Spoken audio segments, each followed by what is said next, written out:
오늘 말씀은 히브리서 7장 11절에서 28절까지 말씀인데요. 19절에서 28절까지만 읽도록 하겠습니다. 율법은 아무것도 온전하게 못할지라 이에 더 좋은 소망이 생기니 이것으로 우리가 하나님께 가까이 가느니라. 또 예수께서 제사장이 되신 것은 맹세 없이 된 것이 아니니 그들은 맹세 없이 제사장이 되었을 때 오직 예수는 자기에게 말씀하신 이로 말미암아 맹세로 되신 것이라. 주께서 맹세하시고 뉘우치지 아니하시리니 네가 영원히 제사장이라 하셨도다. 이와 같이 예수는 더 좋은 언약의 보증이 되셨느니라. 제사장 된 그들의 수요가 많은 것은 죽음으로 말미암아 항상 잊지 못함이로되 예수는 영원히 계심으로 그 제사장 직분도 갈리지 아니하느니라. 그러므로 자기를 힘입어 하나님께 나아가는 자들을 온전히 구원하실 수 있으니 이는 그가 항상 살아계셔서 그들을 위하여 간구하심이라. 이러한 대제사장은 우리에게 합당하니 거룩하고 악이 없고 더러움이 없고 죄인에게서 떠나 계시고 하늘보다 높이 되시니라. 그는 저 대제사장들이 먼저 자기 죄를 위하고 다음에 백성의 죄를 위하여 날마다 제사를 드리는 것 같이 할 필요가 없으니 이는 그가 단번에 자기를 드려 이루셨습니다. 율법은 약점을 가진 사람들을 제사장으로 세웠거니와 율법 후에 하신 맹세의 말씀은 영원히 온전하게 되신 아들을 세우셨느니라. 아멘. 아침 묵상을 들으시는 모든 성도님들에게 하나님의 은혜가 있기를 간절히 소망합니다. 예수님이 대제사장이라고 하면 사람들에게는 어떠한 질문이 나올 수밖에 없을까요? 대제사장이 되기 위해서는 레위 지파여야 하지 않느냐라는 질문이 그 당시에 나올 수밖에 없었습니다. 이에 대한 답변이 오늘 본문의 내용입니다. 예수님은 육신적으로 레위 지파가 아니었습니다. 예수님은 유다 지파였죠. 그래서 예수님은 율법에 근거해서는 대제사장이 될 수 없지만 무엇에 근거해서 예수님은 대제사장이 되었지요?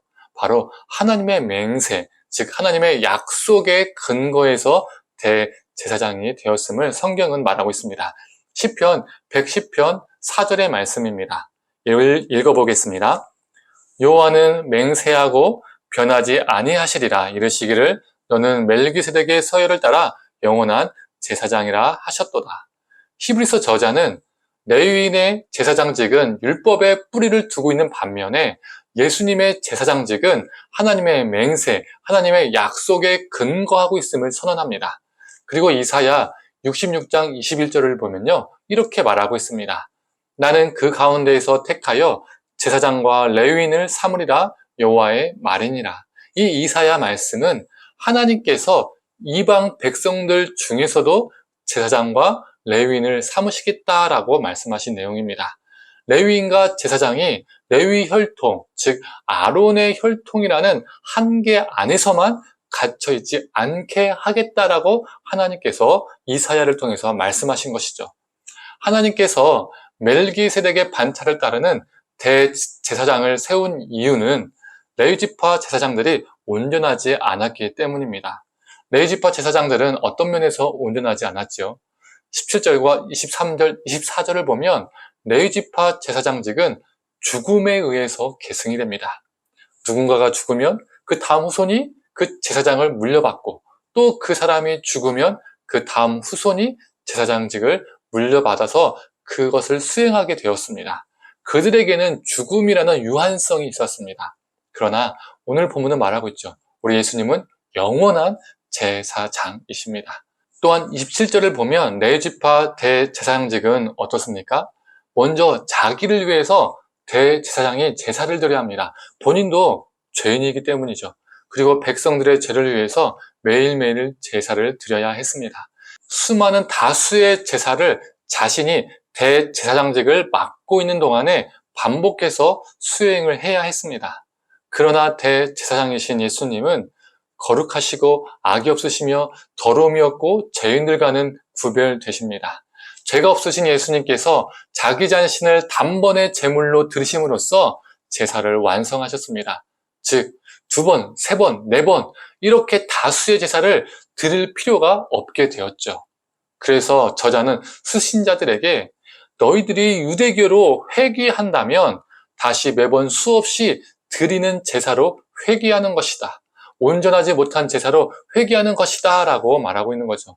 여기 바로 더 좋은 언약의 보증 대신 예수님을 버리고 단번에 제사를 드리신 대제사장이신 예수님을 버리고 지금 어디를 가려고 하느냐. 더 좋은 것을 버리지 말고 더 좋은 것을 굳게 붙잡고 있어라라고 지금 히브리서 저자는 강권하고 있는 것입니다. 성도님들, 더 좋은 것을 놔두고 덜 좋은 것을 선택하는 사람은요, 어리석은 사람입니다. 그런데 사람들은 상황이 힘들 때 이전으로 돌아가려는 유혹을 받습니다. 즉 어리석은 사고와 어리석은 선택을요 하는 경우가 참 많이 있습니다. 그 한 예가 무엇입니까? 출애굽한 이스라엘이었죠. 종이었을 때보다 자유인이었을 때가 더 좋은 것인데 광야 생활이 힘드니까 이전에 애굽의 종 되었던 때로 돌아가고 싶어 했습니다. 우리 사람은요 이런 존재입니다. 어리석은 선택과 어리석은 생각들을요 쉽게 합니다. 성도님들, 우리도 우리의 어려움과 고난이 닥쳤을 때 회개하는 신앙이 아니라 우리의 좋은 언약 대신 예수님을 더욱더 붙잡고 우리의 고난과 아픔을 이겨내고 전진하는 진보의 신앙이 되기를 간절히 소망합니다. 또한 우리도 레위 혈통, 아론의 혈통은 아니지만 그래서 우리도 율법의 근거에서는 결코 제사장이 될 수 없지만 우리 하나님은 우리를 제사장으로 불러주셨습니다.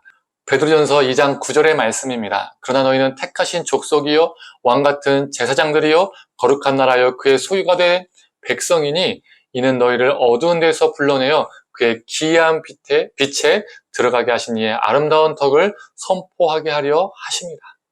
대제사장이신 예수님의 은혜로 우리는 이 땅에 거룩한 제사장들로 부름받았습니다.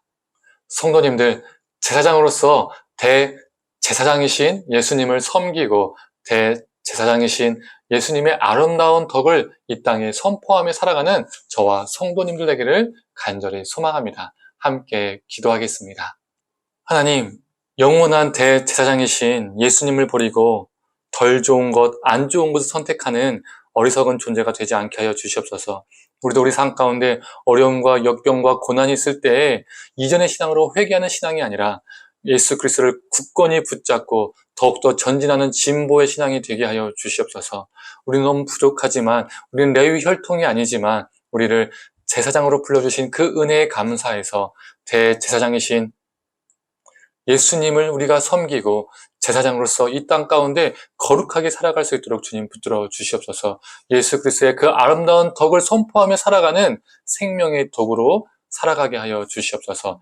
감사드리며 사랑에 많으신 예수님의 이름으로 기도드립니다. 아멘.